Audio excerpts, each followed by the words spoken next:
lumière soit. Que ta lumière soit. Que la lumière soit.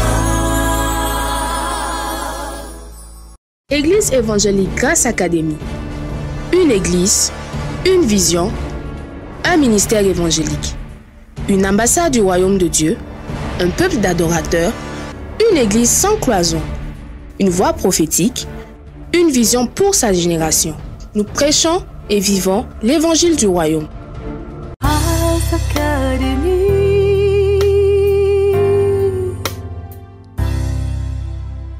Nous allons continuer et évoluer avec le message, la série que nous avons commencée, les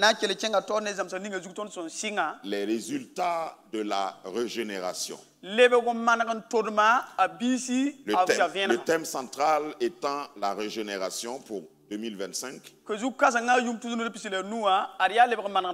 Nous avons vu plusieurs domaines, plusieurs pans de la régénération.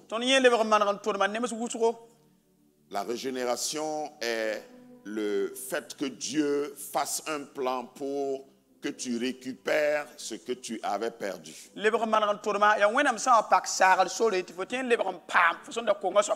Adam n'avait pas besoin de régénération avant Genèse chapitre 3. Il est né, enfin, il a été créé avec tout ce qu'il faut pour être à l'image de Dieu. Mais le péché a abîmé cette image.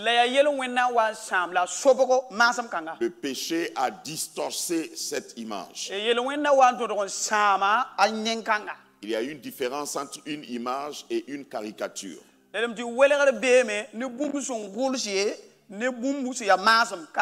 Quand tu regardes une caricature, tu peux reconnaître peut-être la personne qu'on a voulu représenter.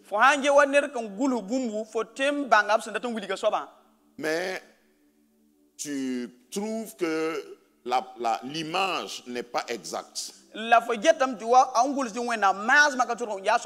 Quand Dieu créait l'homme, il ne l'a pas créé caricature de Dieu. Il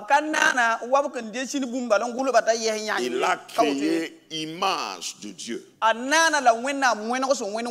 l'homme était égal à Dieu. Dans le sens de faculté, dans le sens de capacité, dans le sens de créer, dans le sens de prolonger ce que Dieu a commencé.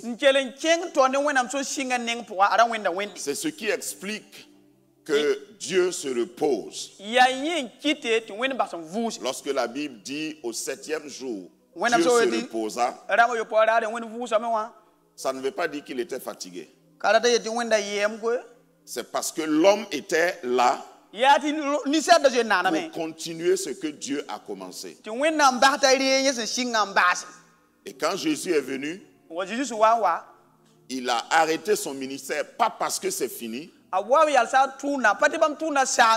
mais parce qu'il a introduit et il a passé le bâton à ses disciples et il leur a dit même, vous allez faire des choses plus grandes que ce que j'ai fait.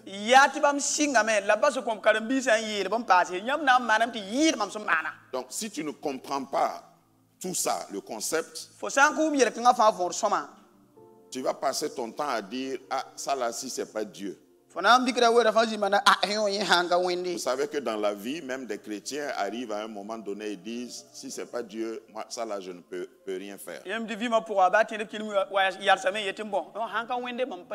tu n'as pas encore compris, parce que ce que je dis là, c'est essentiellement une révision. Si tu n'as pas encore compris, l'objectif de cet enseignement, c'est de te rappeler que Dieu n'a pas besoin systématiquement de descendre dans les situations pour les changer en mieux, en bien. Dis même à ton voisin à côté de toi, celui qui peut t'entendre, parce que je suis là, rien ne va se gâter. Et quand tu dis ça, tu parles de ta situation, tu parles de ton foyer, tu parles de ton entreprise, tu parles de là où tu es arrivé, tu es un représentant de Dieu.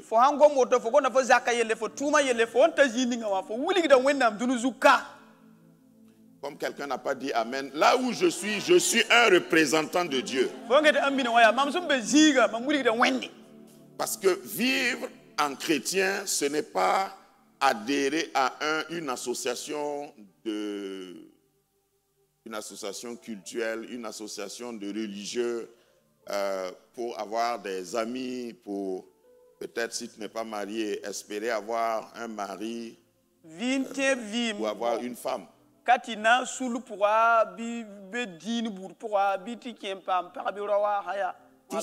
Tout ça c'est bien. Mais le mandat que Dieu t'a donné, après que tu sois né de nouveau, c'est de te restituer ce que le diable a volé par le péché.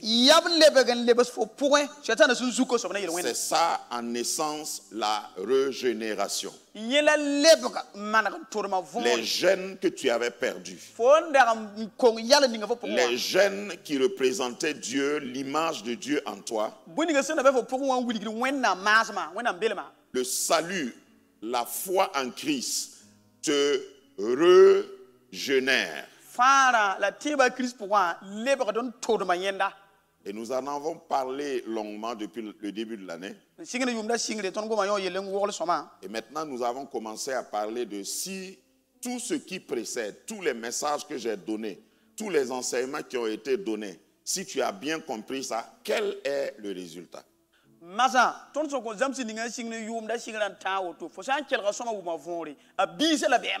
Donc nous parlons des résultats de la régénération. Tu ne peux pas me convaincre que tu es régénéré si je ne vois pas de résultats. Ta régénération ne peut pas être clandestine. Donc, à partir de maintenant, change ton langage, ne viens pas à l'église et puis dis, moi je viens ici, c'est le Seigneur qui regarde mon cœur. Moi, je ne m'occupe de personne. C'est Dieu qui regarde le cœur. Chacun s'assoit et le diable le pousse. Non, tu dois me montrer les résultats. Si tu n'as pas peur de ton voisin, il faut lui dire, est-ce que tu as des résultats à me montrer ce matin? Parce que sinon, tu peux chanter, tu peux même parler en langue, tu peux crier à haute voix, tu peux prêcher plus que Emmanuel Kiemtoré. Mais si je te suis, à la fin du culte, au parking dehors, ou même quand tu viens t'asseoir, quelqu'un s'est assis à la place que tu avais occupée dimanche passé. Et depuis le début du culte, là, tu es énervé, fâché, courroucé.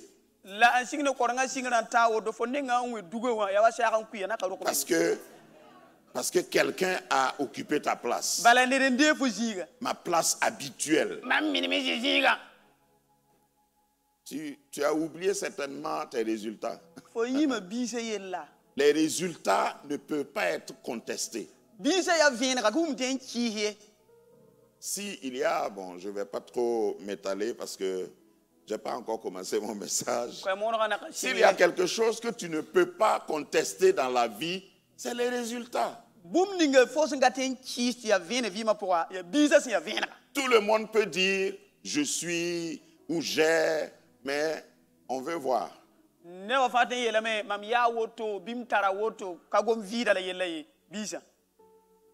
Alors console ton voisin que tu as énervé tout à l'heure, dis, quand je te regarde, tu ressembles à Christ.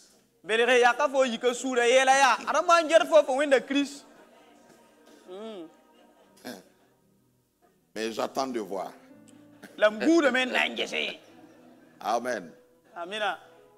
Parce qu'à force de fréquenter l'église, de venir dans nos milieux, on sait comment se comporter en chrétien, n'est-ce pas?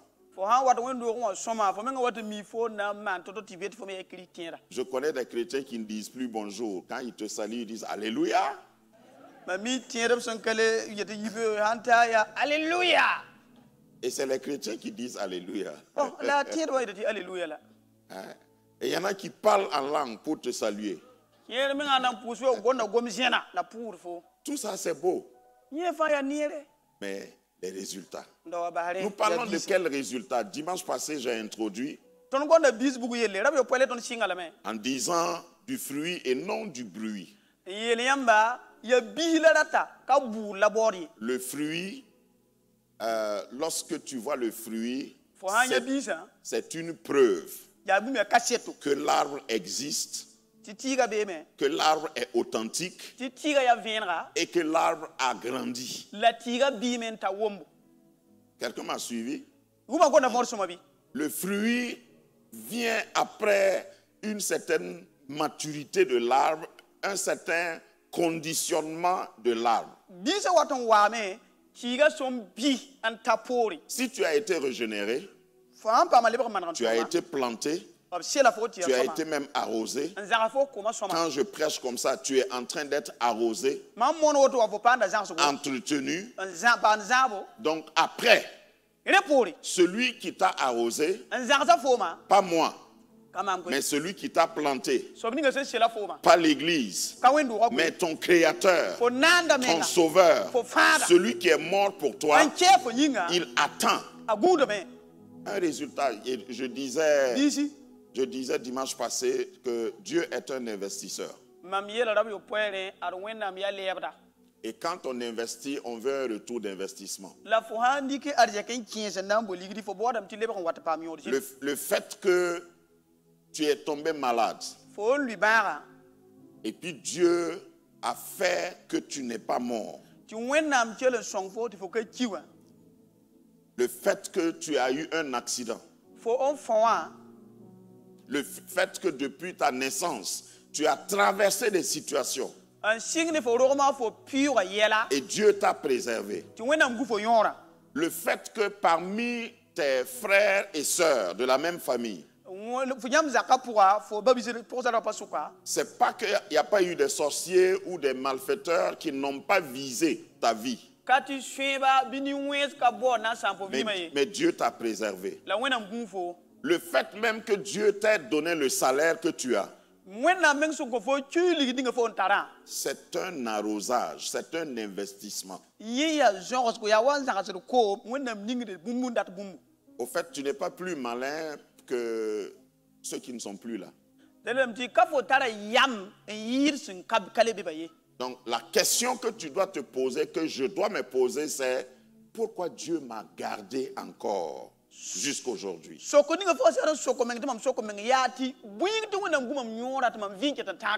que j'ai encore des fruits à porter. Tu ne dois pas aller à la retraite. Parce que dans le texte que nous avons visité, que nous allons revisiter ce matin, Jean chapitre 15, verset 1, Jean, le 4e évangile,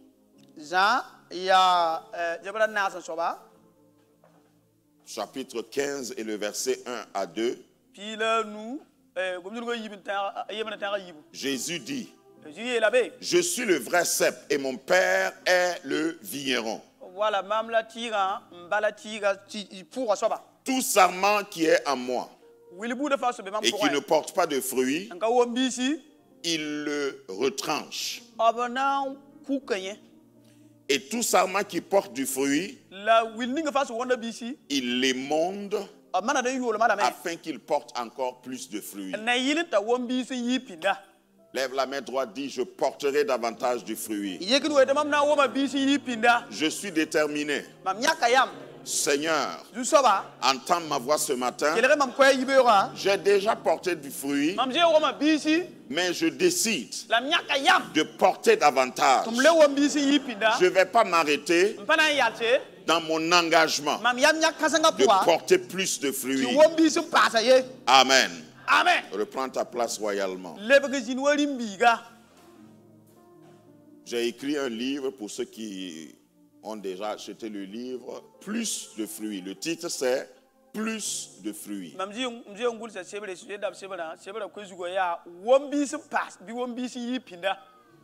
Jésus a pris l'analogie ou la métaphore de la vigne.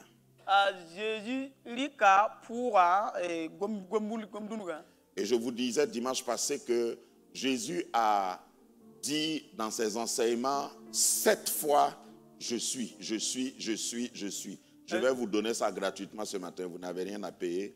Je vous donne les 7 je suis. Si on peut travailler ensemble, projection. Les 7 je suis de Jésus. Voilà. Jean chapitre 6, verset 36. Si tu veux, il faut faire une capture parce que je ne vais pas attendre que toi tu finisses d'écrire avant d'avancer. Amen. Jésus dit, Jean 6, 35, je suis le pain de vie. Jean chapitre 8, verset 12, il dit, je suis la lumière du monde. Jean chapitre 10, verset 9, il dit, je suis la porte. Quatrièmement, Jean chapitre 10, verset 11, je suis le bon berger. Jean chapitre 11, verset 25, je suis la résurrection et la vie. Jean chapitre 14, verset 6, je suis le chemin, la vérité et la vie. Jean chapitre 15, verset 1 et suivant, tout ce que nous sommes en train d'exploiter. Je suis le vrai cep.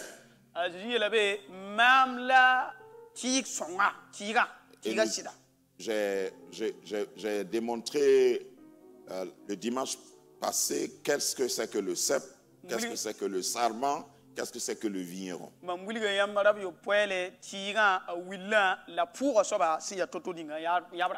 Le fait que Jésus ait choisi la vigne comme métaphore pour expliquer ce que il veut dire dans ce « Je suis » de Jean chapitre 15, ce n'est pas au hasard.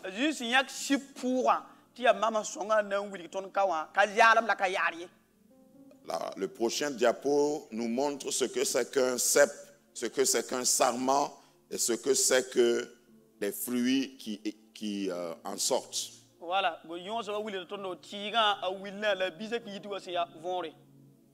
Et à côté, j'ai voulu simplement te faire savoir que le mot cep que nous n'utilisons pas beaucoup dans l'anatomie du corps humain, il y a 2 muscles qu'on appelle biceps. C'est la même origine. Donc comme ça, tu vas bien retenir.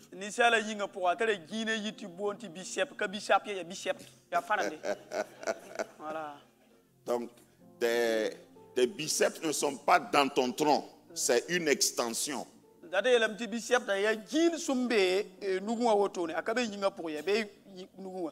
Et si on vérifie dans la salle, il y en a qui n'en ont même pas. Quand on regarde, on ne va pas voir, mais il y en a. Il suffit de développer ça. Amen. Mais ça, c'est juste pour votre compréhension. Jésus dit, c'est moi le tronc. Mais vous êtes une extension et vous êtes attaché à moi.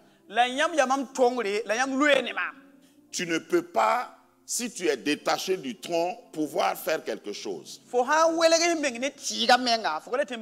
Quel que soit le muscle, s'il n'est pas attaché au corps et il ne reçoit pas la direction de la tête, il ne peut rien faire.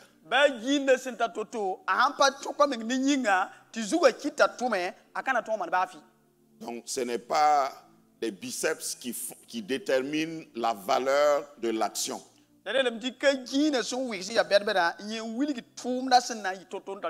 Parce que même les brigands là ont des... Voilà. Si on compare avec pour toi là, c'est clair que... Bon. Donc ce n'est pas le volume, ce n'est pas la taille qui va faire que ça va accomplir une bonne œuvre. Voilà, c'est le fait d'être attaché à une bonne source.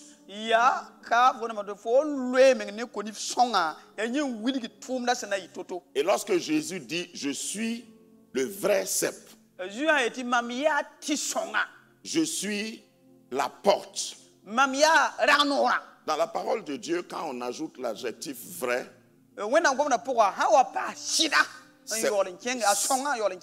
ça a pour connotation de dire « Je suis le divin ». Je suis l'éternel, c'est-à-dire ce n'est pas quelque chose qui va se périmer, qui va varier avec le temps, qui va changer avec le temps.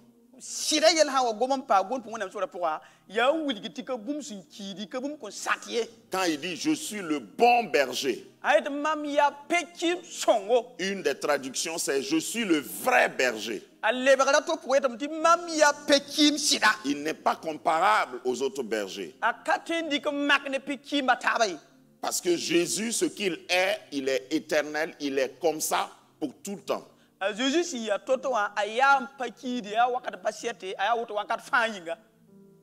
Ton voisin a connu des amis qui ne sont pas des vrais amis.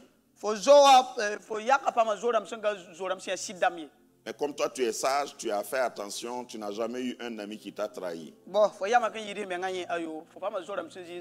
Mais ton voisin a été trahi plusieurs fois. Parce qu'il n'a pas eu un vrai ami. C'est difficile de rencontrer un vrai. Dans notre génération, le faux ressemble au vrai. Le profil de quelqu'un t'a trompé, tu croyais qu'il était comme ça en réalité, et quand tu l'as vu, tu as été plus que déçu.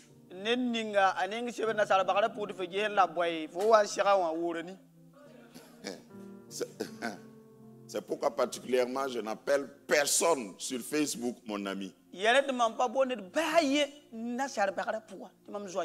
Et je m'excuse auprès de tous mes amis sur Facebook qui m'écoutent.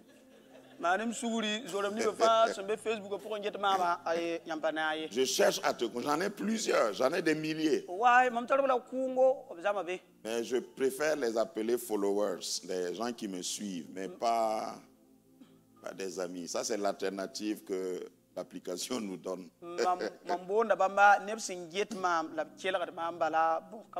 Quelqu'un m'a même interpellé quelque part dans un aéroport. Ah, bonjour, pasteur.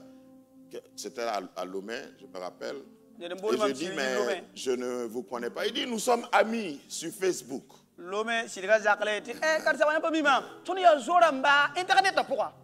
Je préfère que l'amitié aille plus loin que Facebook. Donc quand Jésus dit, je suis le vrai, il n'est pas à comparer aux autres. Ça veut dire qu'il est divin. Je dis tout ça pour dire que ce que tu es est plus important que ce que tu fais dans le royaume de Dieu. Je vais répéter. Ce que tu es est plus important que ce que tu fais. Parce qu'on peut faire en copiant. On peut faire en faisant de la comédie, si vous voulez. Si tu m'écoutes beaucoup et longtemps, tu peux prêcher comme moi. Si tu es un bon acteur, si tu as des talents de théâtre et d'acteur, tu peux même prêcher mieux que moi. Sans être converti. Tu peux avoir un titre et avoir tout le protocole qui entoure le titre. les manières, sans être la fonction, sans être réel. Ce que tu es est plus important que ce que tu fais. Et en réalité, ce que tu fais, tu ne peux pas tromper, ou ce que tu fais ne peut pas changer ce que tu es. C'est pourquoi Jésus commence par « Je suis le cep ». Vous êtes les sarments. Mais le cep et les sarments ont un propriétaire. Le vigneron. Alors, je veux développer par la suite rapidement ce que j'entends par le mandat de la fructification. Je vous ai dit que ce n'est pas par hasard que Jésus a pris la métaphore ou l'exemple de la vigne. Vous savez, on ne plante pas la vigne pour décorer sa cour. Qui est d'accord avec ce que je dis? Quand vous voulez décorer votre jardin, la vigne ne fait pas partie des plantes pour décorer, pour embellir votre jardin. Quand vous plantez une vigne, c'est pour un objectif. C'est quoi? Les fruits. Parce que la vie en elle-même n'est pas belle. Ce n'est pas un arbre qui embellit.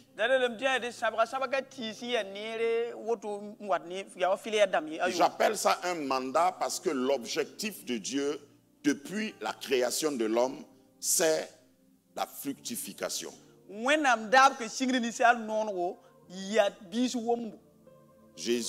Dieu a dit dans Genèse 1:26, nous allons faire l'homme avec les standards divins, avec notre ressemblance, parce que ressemblance veut dire aussi standard, à notre image, pour qu'il domine.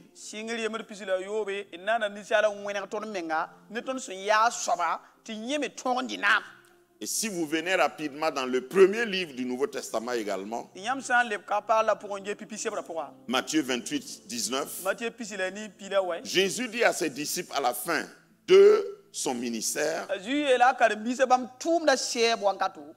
allez, faites de toutes les nations mes disciples. Vous voyez la fructification aussi là-bas? J'espère que tout le monde me suit. Donc, Dieu a toujours voulu, à partir de un, avoir beaucoup.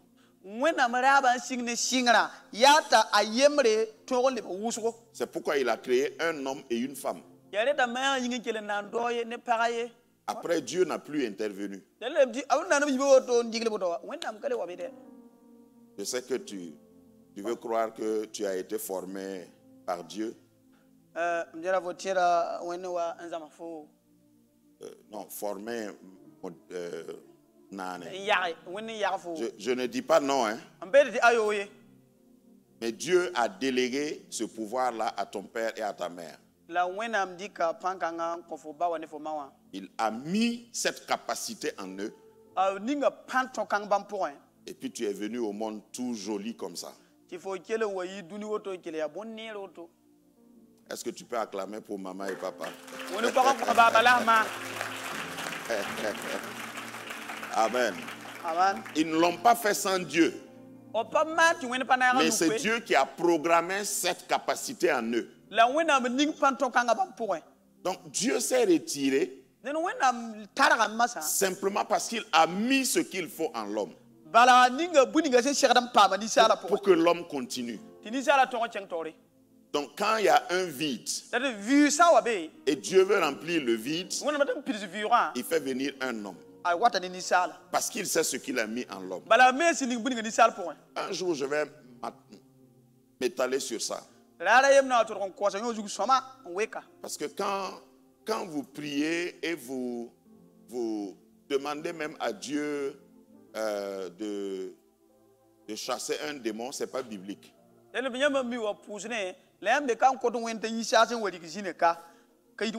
n'est pas biblique. Quand vous priez, vous dites Seigneur, paralyse le diable. Le diable n'est pas dans la catégorie de Dieu. C'est toi et moi que Dieu a mis ici, sur cette terre, dans cette partie du ciel, pour donner des leçons aux démons et au diable. Donc quand tu pries, au fait le diable tend l'oreille pour voir si tu connais tes droits.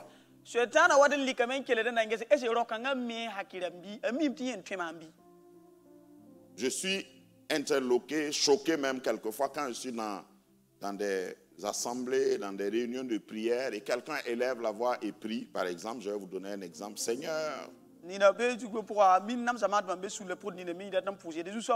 merci pour cette matinée. Quand il dit ça, personne ne dit Amen. Merci parce que tu es mort à la croix pour nous. Personne ne dit Amen dans l'assemblée. Maintenant, il monte un peu dans sa prière. Il dit, Seigneur, détruis la puissance des sorciers. Et puis tu vas entendre des Amen partout. Le diable est méchant. Amen. Il y en a même qui disent Amen à ça. Mais Seigneur, par le sang puissant de l'agneau. Et tu vas voir, même ceux qui dormaient, ils se réveillent et disent Yes! Dieu, quand il écoute ça, il n'est pas content, il n'est pas fier. Dieu ne peut pas, quand il te regarde, c'est à toi qu'il a donné la responsabilité de montrer au diable qu'il est déçu, qu'il est vaincu, qu'il ne peut rien contre les élus de Dieu.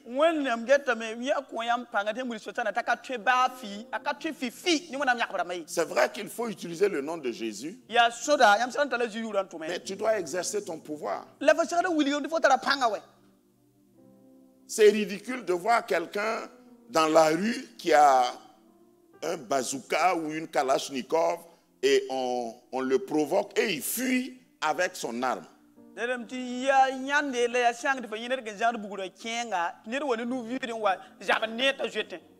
Je crois que de manière caricaturée, c'est comme ça que certains chrétiens se comportent. Il ne faut pas que ton Amen soit rythmé par le nom du diable dans ta prière.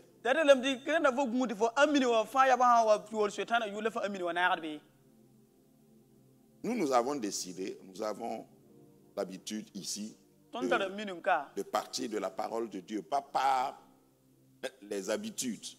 Il faut que nous conformons nos habitudes à la parole. Donc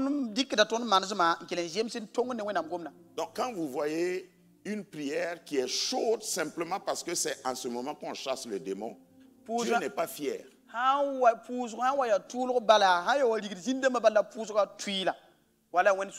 Lorsque quelqu'un se lève, comme on a chanté merveilleusement ce matin, et il chante les louanges de Dieu, on dit Alléluia, le Seigneur notre Dieu règne. C'est en ce moment que les vrais chrétiens doivent dire Amen à haute voix. Mais quand les chrétiens aiment chanter, quand on dit nous vaincrons Satan, nous vaincrons les démons, nous vaincrons.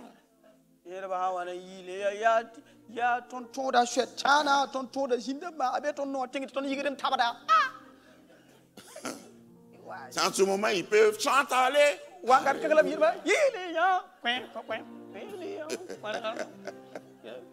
Donc quand on élève Jésus, je crois que Dieu sur son trône est content quand il voit qu'ensemble, nous parlons de lui, de sa royauté, de son règne, de sa puissance.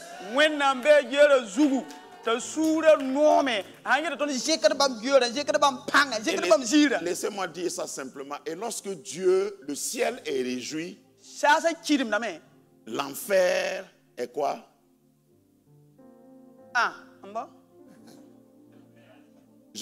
J'ai souvent dit ça pour rimer. Lorsque Dieu est glorifié, le diable est horrifié.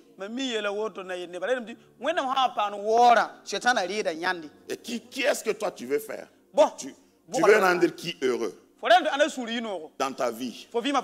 C'est-à-dire que dans l'épreuve, je suis en train de dévancer maintenant, dans l'épreuve, tu regardes la douleur et puis dis, je sais que mon Seigneur, mon Rédempteur est vivant.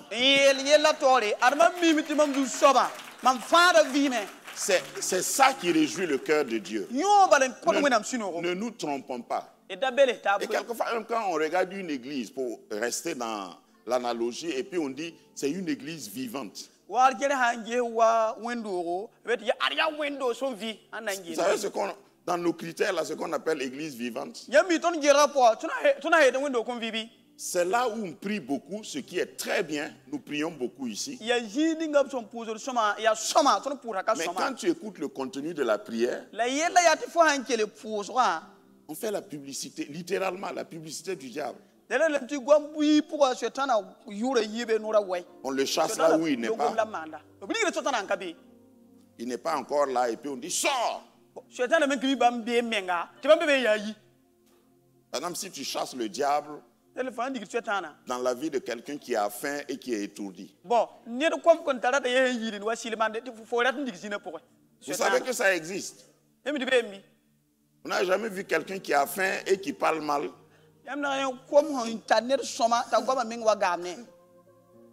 Donc il ne faut pas partout. Ce que je veux dire, il ne faut pas voir le diable partout. Je ne suis pas en train de le défendre. Le diable même sait que je ne l'aime pas. Je ne prends pas sa défense. Lui et moi, on est ennemis jurés jusqu'à l'éternité. Mais je sais par la parole, puisque je suis dessus, je vais dire, par la parole de Dieu, il n'est pas omniprésent. Il n'est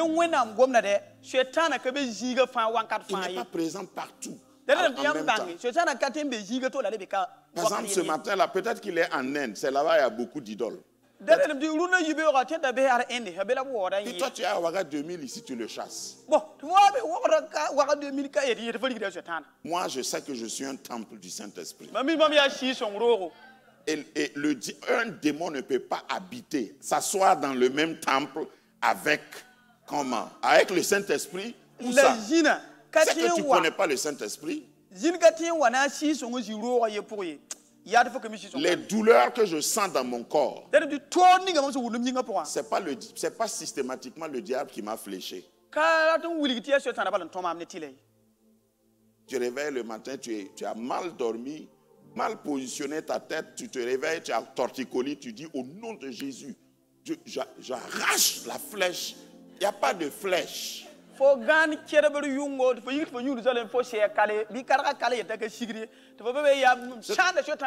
as prié, mais tu as mal prié. Est-ce que quelqu'un me comprend?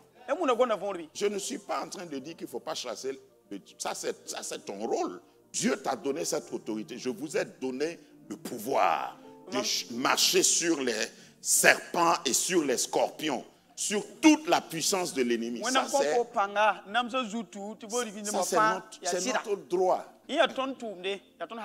Mais ce n'est pas mon métier. Moi, je vis pour honorer Dieu. J'agis pour célébrer Dieu.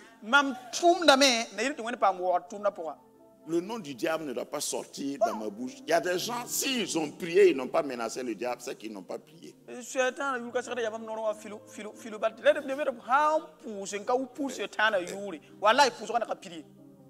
C'était une parenthèse, je vais fermer, sinon... Donc, le commandement de la fructification a commencé dans Genèse. Genèse 1, 28. Et je vous ai mis 3 versions pour que tu puisses démolir tous les faux concepts autour de ce passage que tu as déjà lu. J'ai souvent dit ici, surtout aujourd'hui, c'est très facile d'avoir plusieurs versions. Dans ton téléphone, il y a des versions numériques, tu peux les télécharger. Ne te contente pas de lui seront seulement. Je n'ai rien contre lui seront. Mais quand tu veux être imbibé dans la parole, il faut quand même. C'est une traduction.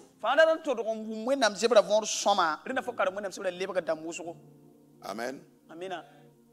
Genèse 1, 28, lui seront que tu aimes là. Lui seront a été traduit en 1910. Est-ce qu'il y a quelqu'un qui est de 1910 dans la salle? Donc, souvent, ce n'est pas de sa faute.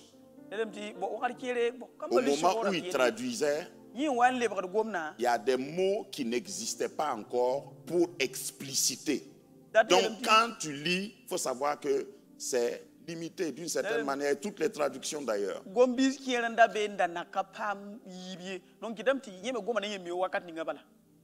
Je suis auteur, même dans l'écriture d'un livre, souvent on révise l'édition, on réédite. Parce que les langues sont vivantes et ça évolue. C'est par rapport à ça que je dis. Il ne faut pas aller dire que tu as appris à l'église aujourd'hui qu'il y a des mauvaises Bibles. Non, ce n'est pas ce que j'ai parlé de traduction.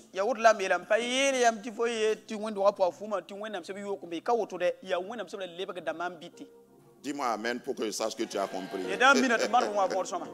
Donc, lui seront dit, Dieu les bénit et Dieu leur dit, soyez féconds. On s'arrête à cette phrase seulement. Dans la Bible, Martin, il est dit, et Dieu les bénit et Dieu leur dit, croissez. Tous ont traduit à partir de l'original. Hein. La Bible Darby, même verset, même phrase. Et Dieu les bénit. Et Dieu leur dit, fructifiez. Vous voyez la nuance? Dans mon village, je n'ai pas dit dans ton village, dans mon village, quand je grandissais, le pasteur devant qui je me suis converti, il utilisait ce passage-là souvent dans les mariages. La parole de Dieu nous dit, il faut remplir la terre. Si vous avez la Bible en moré, l'ancienne version de la Bible en moré là, c'est comme ça que c'est traduit. Voilà.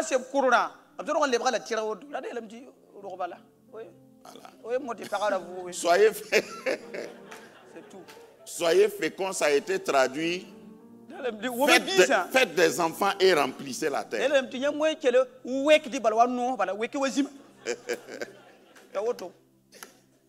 On est loin de l'esprit du texte. Dieu parlait de fructification. Il parlait de remplissage, c'est vrai, mais ce n'est pas seulement d'hommes qui te ressemblent. J'ai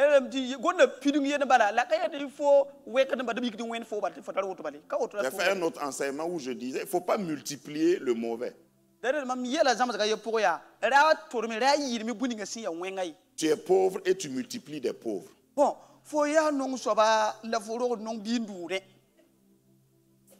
Je vais laisser ça comme ça. Après,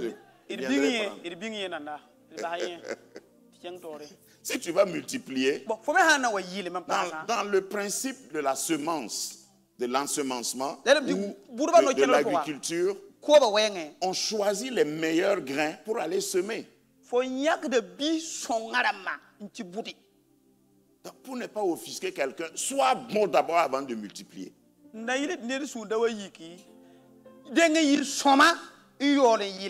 Sinon, si dans ton mauvais art là, tu commences à te multiplier seulement. Et puis tu regardes tes enfants là et dis, j'ai fait ce que je peux. Tu n'as rien fait.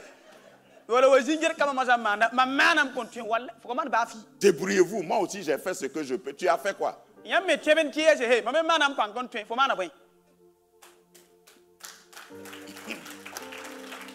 Et le mot image, le mot image, dans le concept et dans la version originale, parle du concept de représentation ou représentativité. Faisons l'homme à notre image, selon notre représentation, pour qu'il soit capable de nous représenter.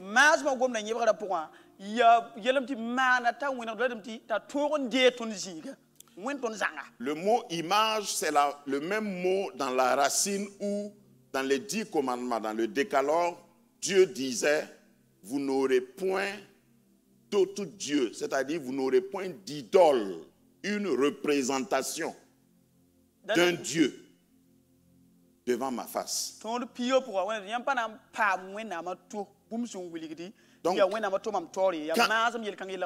quand tu vois quelqu'un qui adore une idole,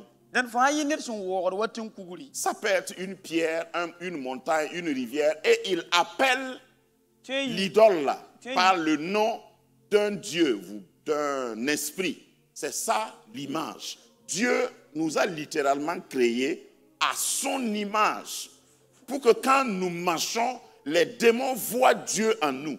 Je ne sais pas si j'arrive à dire ça comme je le sens.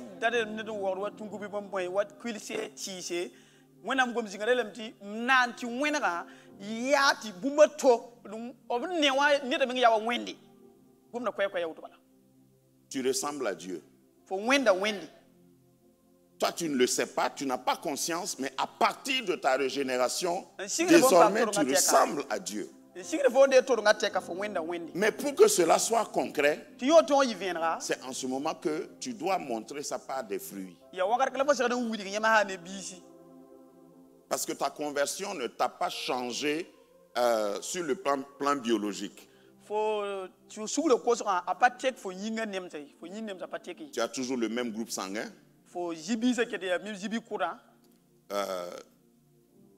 Si tu aimais Garba, tu aimes toujours Garba, avant et après conversion.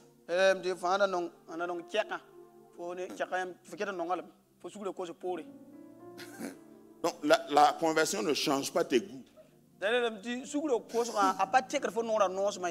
La conversion, la régénération n'augmente pas ta taille. Si tu avais 1,20 m, après avoir reçu le Seigneur et le Saint-Esprit en toi, tu es toujours...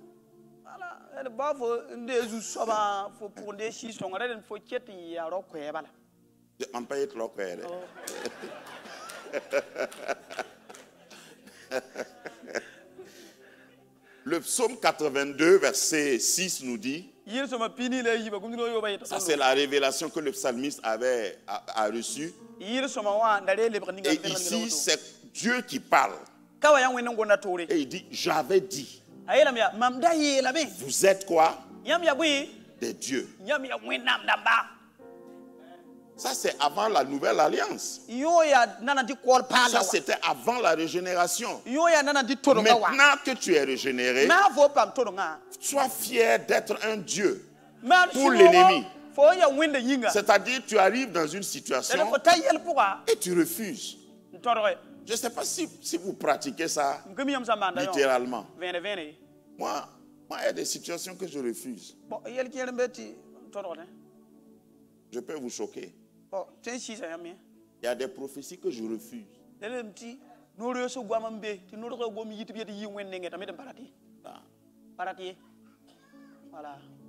Vous savez qu'il y a des prophètes. Il y a des prophètes. Mais il y a des prophètes, ou bien? Tu t'assois quelque part, tu rentres quelque part, et puis ils vont se concentrer. On m'a fait ça une fois.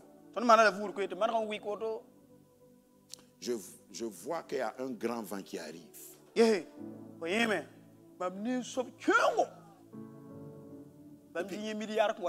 me connaissez?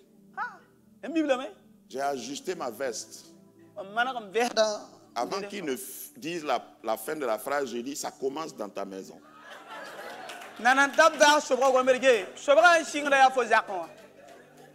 Un vent qui arrive chez moi. Ça passe d'abord chez toi. Donc même prophétie là, c'est ça être Dieu là.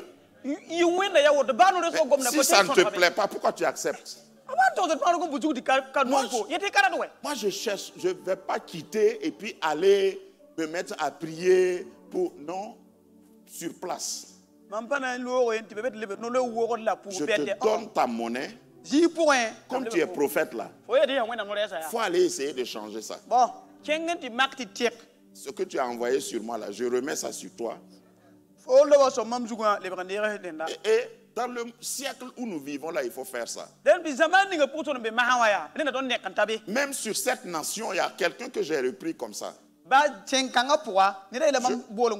Je ne le fais pas en ligne parce que ça, ce n'est pas, c'est pas mature, ceux qui se mettent sur... Voilà. Donc, la personne m'a vu, m'a présenté, et puis après, la personne est venue me voir et dit, ah, vraiment, Dieu m'a révélé quelque chose sur ton pays. Voilà ce qui va arriver.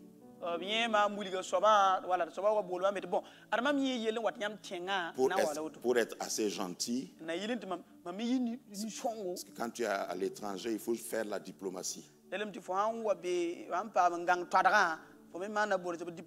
Tu es à l'étranger, tu parles mal, si on t'enferme là-bas.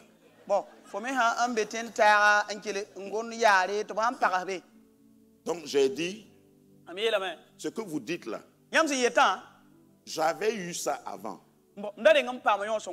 Mais l'ordre du jour au ciel a changé. Je ne dis pas que ce que vous dites là, ce n'est pas vrai. Mais ce matin même, avant de venir ici, je causais avec le Seigneur. Et il m'a dit que mon pays est béni. Toi, tu veux prophétiser. Moi aussi, je peux prophétiser. Si tu prends ta vie là accrochée au manteau d'un prophète, ta destinée, on va te balloter. Parce que c'est très facile de voir le mal venir. Vous savez que la plupart des prophètes la voient le mal en train de venir. Mais les vrais prophètes voient le bien dominer le mal. Parce que souvent, si tu es un vrai prophète et tu vois le mal venir, justement parce que tu es Dieu, tu t'arrêtes et tu dis, arrête-toi là-bas.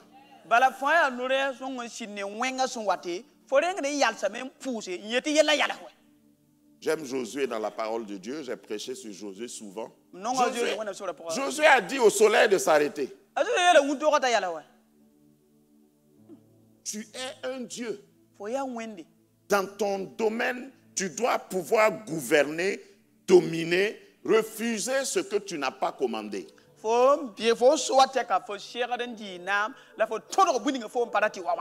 Donc nous sommes appelés à imiter Dieu. Dieu s'arrête au milieu de nulle part et il dit que la lumière soit. Et la lumière fut. Point. Et la Bible n'a pas pris soin de nous expliquer, il y a eu un vent, il y a eu un tourbillon, il y a eu une fumée. Et puis la lumière a commencé à pointer un peu. Non, que la lumière soit et la lumière fut. Tu es de la même nature. Et je voulais vous faire savoir aussi que c'est toi qui dois nommer les situations. La ressemblance, l'image de Dieu là, veut dire que c'est toi qui choisis le nom que tu veux. Je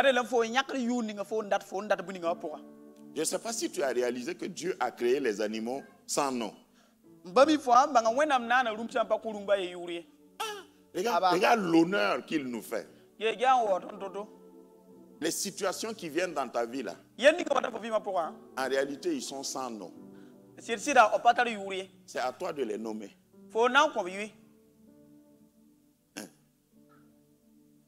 Ma fille, si tu es licenciée ou si on a arrêté ton contrat, le monde, comme toi tu tardes à parler là, le monde a déjà donné un nom. Refuse le nom là. Et tout chrétien qui a une bouche fermée a une destinée fermée. Il faut apprendre à parler à ta destinée. Il faut apprendre à refuser, à donner des noms. Genèse 1:5. Dieu appela la lumière jour et il appela les ténèbres nuit. Ça c'est Dieu, hein? Dieu lui-même crée, mais il donne des noms. Jusqu'à quand il a créé l'homme. Genèse 2:19. Comme l'homme a été créé, et vous savez, l'homme a été créé après la création des animaux. Dans la chronologie de la création, les animaux, bon, c'est-à-dire même ton mouton qui est à la maison là, il est venu avant toi sur la terre. Donc Dieu les crée et il ne les nomme pas. Suivez-moi, suivez l'évolution. Comme il savait qu'il allait créer l'homme, il ne donne pas des noms aux animaux. Et le verset 19 de Genèse 2 nous dit que Dieu les a fait venir vers l'homme pour voir comment il les appellerait. Afin que tout être vivant, je vais extrapoler, afin que toute situation, afin que tout événement dans ta vie, afin que tout faux ami qui vient vers toi, afin que dans toutes tes relations, que chaque chose porte le nom que tu vas lui donner. Ça, c'est ton pouvoir. Et dis à ton voisin, et je force même pas. C'est-à-dire, ça là, c'est naturellement que tu dois exercer ça. Ne laisse pas quelqu'un t'imposer un nom. Et ce qui m'a fait sourire, quand je révisais mes notes encore ce matin, les dames, excusez-moi, Genèse 2:23, même quand Dieu a créé la femme, il n'a pas donné.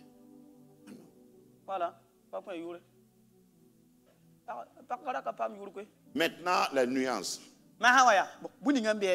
Tu as seulement le droit de nommer ta propre femme.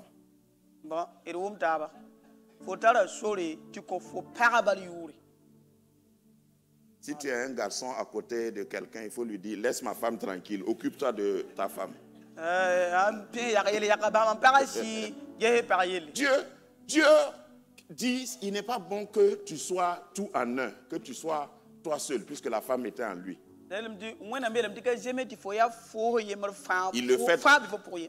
Il fait le mogolador, il l'anesthésie, ça c'est langage courant, et il sort la femme de l'homme. Normalement, quand tu sors d'anesthésie, tu ne vois pas bien.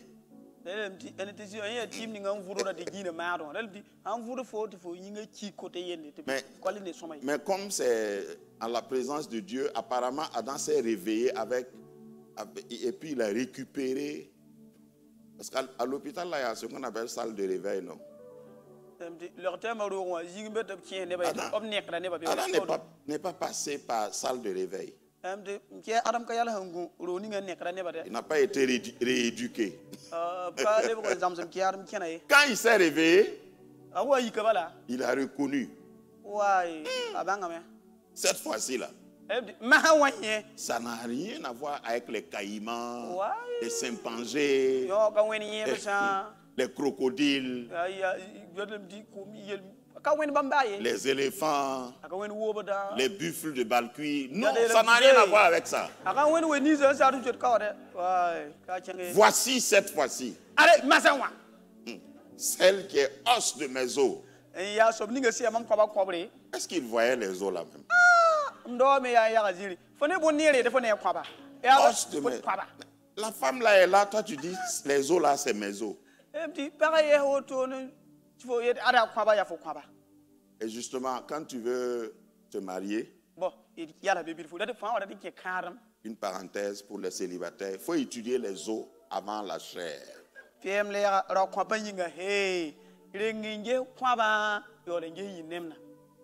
Parce que toi tu commences par la chair.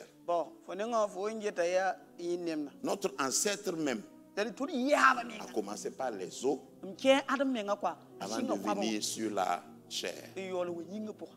Ton problème là, parce que tu regardes la chair, ce qui est caché là est plus puissant que ce qui est visible. C'est ce qui est caché qui soutient ce qui est visible. Je ferme la parenthèse pour l'ouvrir une autre fois. Donc, Dieu dit à Adam, Dieu n'a même pas dit, on dit Dieu l'a amené. Le texte original dit parader, défilé de mode. Je ne sais pas comment Ève a marché, mais elle a marché. Ève a marché, hein? Et elle marcha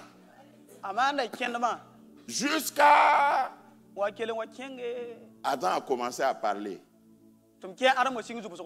Dans le récit biblique, après l'opération, Adam n'a pas dit merci à Dieu.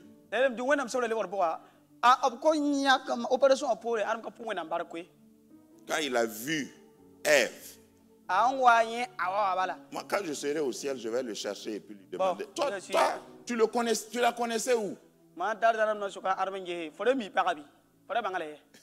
Et puis il dit, voici cette fois-ci, celle qui est os de mes os, chair de ma chair. On l'appellera femme, parce qu'elle a été tirée de l'homme. Si tu ne peux pas nommer une femme, il ne faut pas la marier.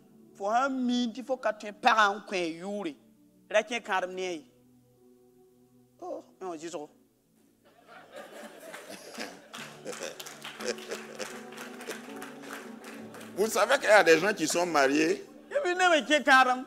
Ils sont mariés à quelque chose d'indéfinissable.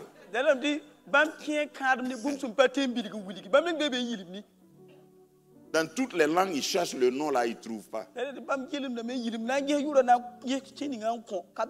C'est toi qui as cherché.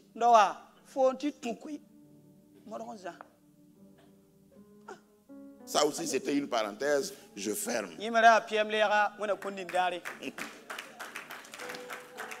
Donc, Dieu veut que tu nommes toi-même. Nommer là veut dire que tu gouvernes, tu exerces ton autorité. Ce qui va venir vers toi là, souvent c'est plus gros que toi. Et quand ça vient, tu dis, tu es fort, tu es grand, mais je domine sur toi, on t'appellera éléphant.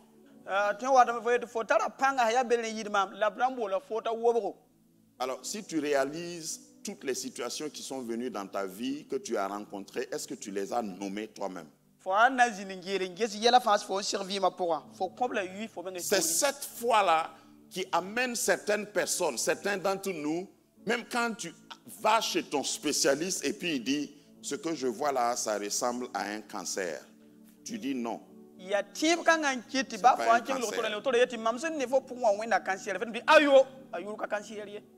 Le papa de Benjamin a changé le nom de Benjamin. Parce que sa mère a souffert avant d'accoucher et elle a voulu mettre sa douleur comme nom sur Benjamin, Ben-Oni. La mère de Benjamin a donné le nom fils de douleur à Benjamin. Parce que beaucoup de gens croient que Benjamin veut dire dernier né. Non.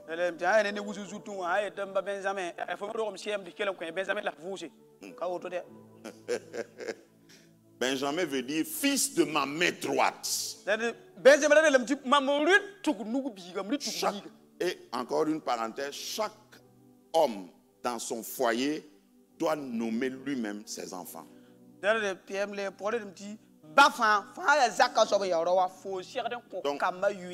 le papa a dit non, il ne s'appellera pas Ben-Oni, il s'appellera Benjamin. Benjamin, fils de ma main droite.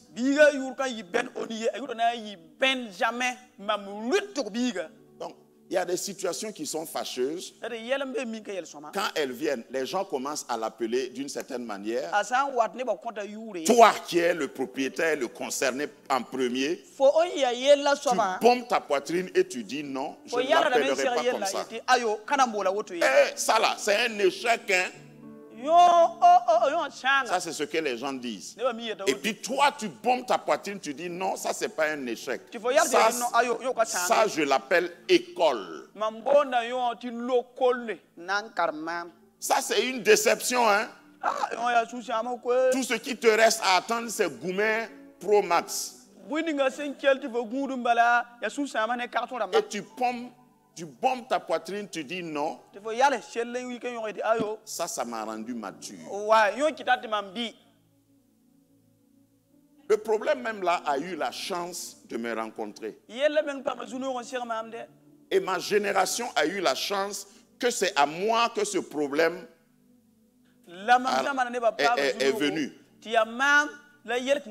Parce qu'à partir de moi, comme ce problème m'a rencontré là, il ne rencontrera plus jamais quelqu'un. Ce Philistin que vous voyez là, comme c'est nous deux, puisque Goliath dans sa malice, hein, ceux qui lisent sans vraiment faire attention, Goliath ne voulait pas affronter l'armée d'Israël en vrac. Il dit choisissez un. Je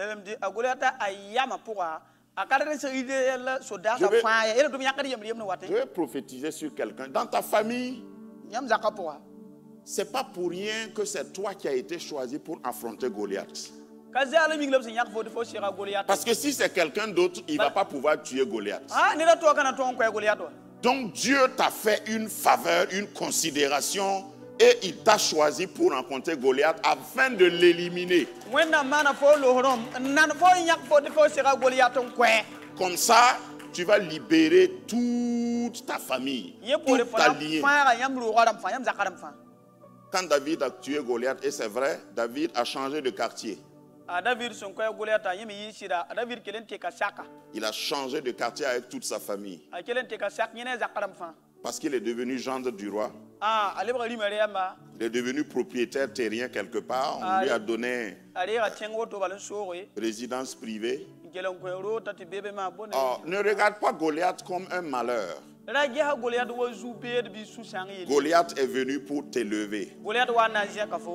Donc nomme tout ce que tu trouves. Et comme j'ai dit la dernière fois, je voudrais que tu gardes ça tout au long du reste de l'année, que tu saches que tu as été créé pour représenter Dieu dans tous les domaines. Dans tous les domaines. Dominer là, il y a des domaines de domination, comme je les appelle.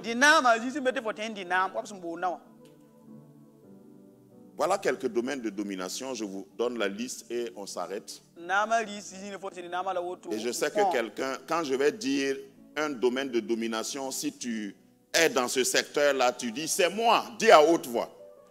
C'est une pratique. Dans le domaine de la gestion, dans le domaine de l'administration, dans le domaine de la gouvernance et de la science politique, dans le domaine de la communication, c'est moi. Et des relations publiques, c'est moi. Dans le domaine technique spécialisé, comme l'informatique, l'ingénierie, la médecine. Au fait, Dieu veut que tu sois là-bas. Tous les domaines que je cite là. Pour dominer. Dans le domaine de la gestion de projets. Dans le domaine de la vente et le marketing. Dans le domaine de la finance et de la comptabilité. Dans le domaine de la ressource humaine. Dans le domaine de la résolution de problèmes et de la prise de décision, les avocats, les magistrats. Dans le domaine de la créativité, de l'innovation, les compétences linguistiques et interculturelles, tous les domaines, pour moi, ce sont des départements que l'Église doit occuper, que le chrétien doit occuper. Je sais que tu travailles quelque part. Alors, si j'ai oublié ton domaine, mets ça ensuite dans ta liste. C'est là-bas que Dieu t'a envoyé. C'est là-bas que Dieu te veut. Dieu ne m'a pas envoyé dans la médecine. Mais ça ne veut pas dire que la médecine ne fait pas partie des domaines à dominer. Tu dois dominer là-bas si tu es médecin.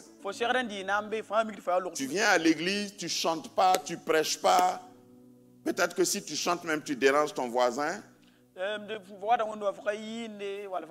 Mais quand tu vas au bureau le lundi, quand tu as couché un malade, c'est vrai que tu auscultes, tu fais tout ce qu'on doit faire dans le protocole.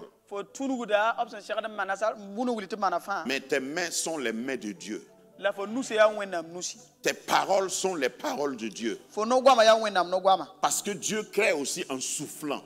Quand tu touches le malade, quand tu regardes le dossier, ta façon d'interpréter, c'est Dieu qui parle.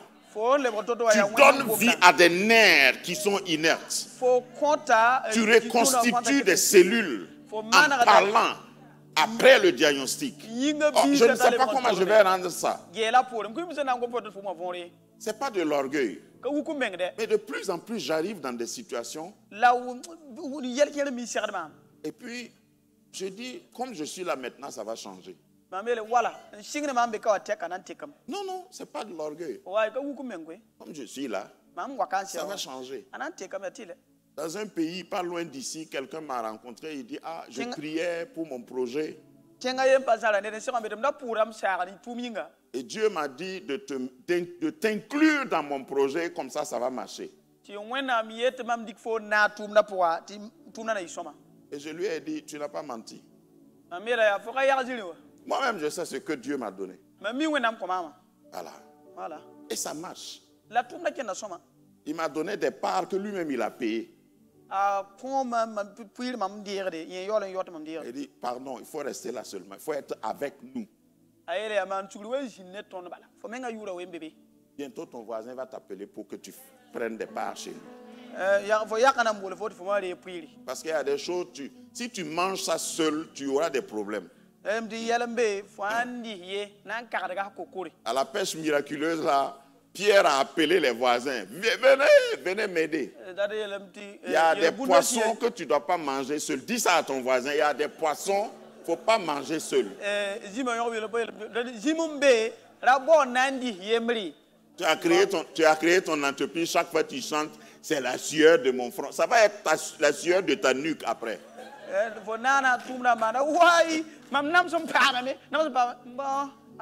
Il y a des gens, c'est mieux de les avoir avec toi. À cause de la cargaison de grâce qu'ils traînent avec eux. Alléluia. Amen. Voilà ce que je voulais te dire. Tu dois dominer. Le mot dominer veut dire pouvoir juridictionnel. Le fait de gouverner.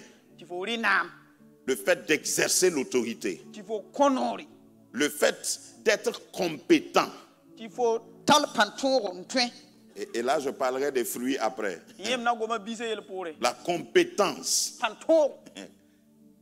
L'efficacité. Pour que tu domines comme Dieu, il faut être efficace. Il ne faut pas entrer dans une situation et la situation se dégénère. Il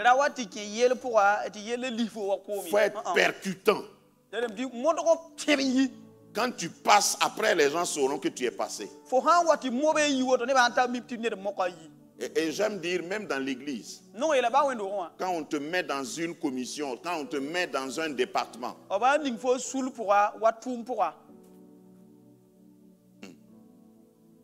faut pas fabriquer un corbillard pour le département. Tu dois, à cause de ta présence, le département doit rayonner plus. Dominer peut être défini aussi par vie glorifiée. C'est-à-dire, tout ce qui est à peu près là, tu n'es plus dedans. Tu domines. Parce que la création toute entière attend la révélation des fils de Dieu. Mot de la fin. Dis à ton voisin, laisse tes fruits parler.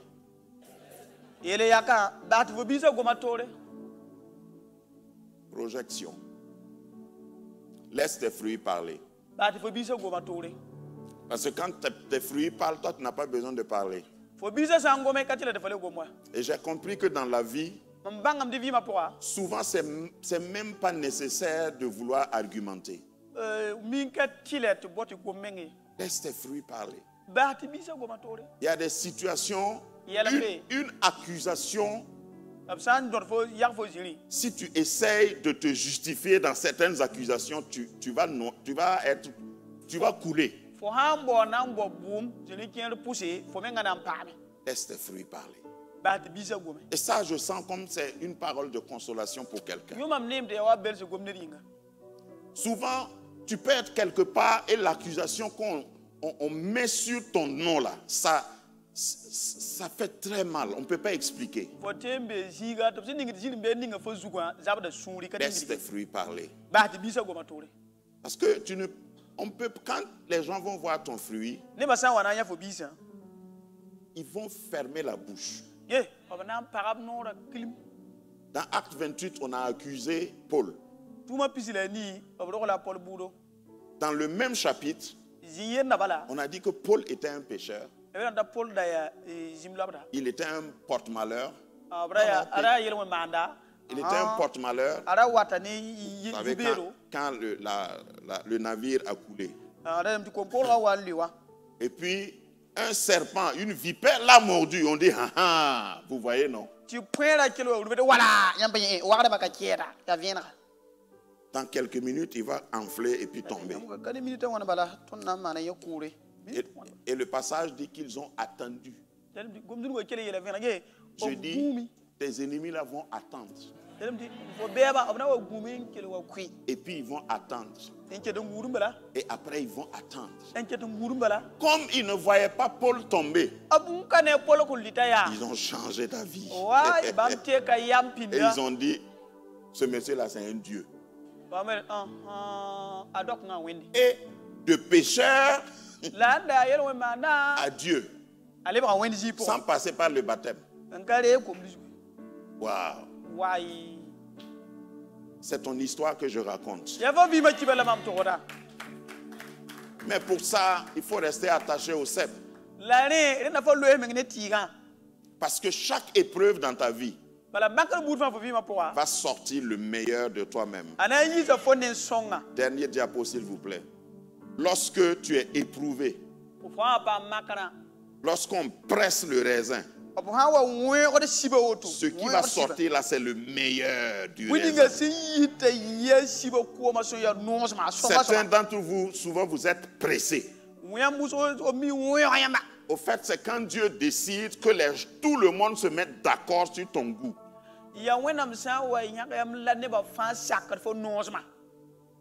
La pression arrive à ce que Dieu veut honorer. Et puis je vais te dire quelque chose. Dans la vie, tu ne connais pas quelqu'un si tu ne l'as pas vu dans une épreuve difficile. Tu ne le connais pas d'abord. Parce que c'est l'épreuve qui sortira son jus. Même dans un couple, si tu veux connaître ton partenaire, c'est quand il ou elle est fâché en bloc. Ou dans la douleur. En ce moment, les paroles qui vont sortir là, c'est son jus. C'est là que tu vas savoir si c'est une vigne qui a produit ça ou bien c'est un caïcédra. Que le Seigneur te bénisse. Évidence. De la lumière soit. Que ta lumière soit. Que la lumière soit. Église évangélique Grâce Académie. Une église, une vision, un ministère évangélique. Une ambassade du royaume de Dieu, un peuple d'adorateurs, une église sans cloison, une voix prophétique, une vision pour sa génération. Nous prêchons et vivons l'évangile du royaume. Académie.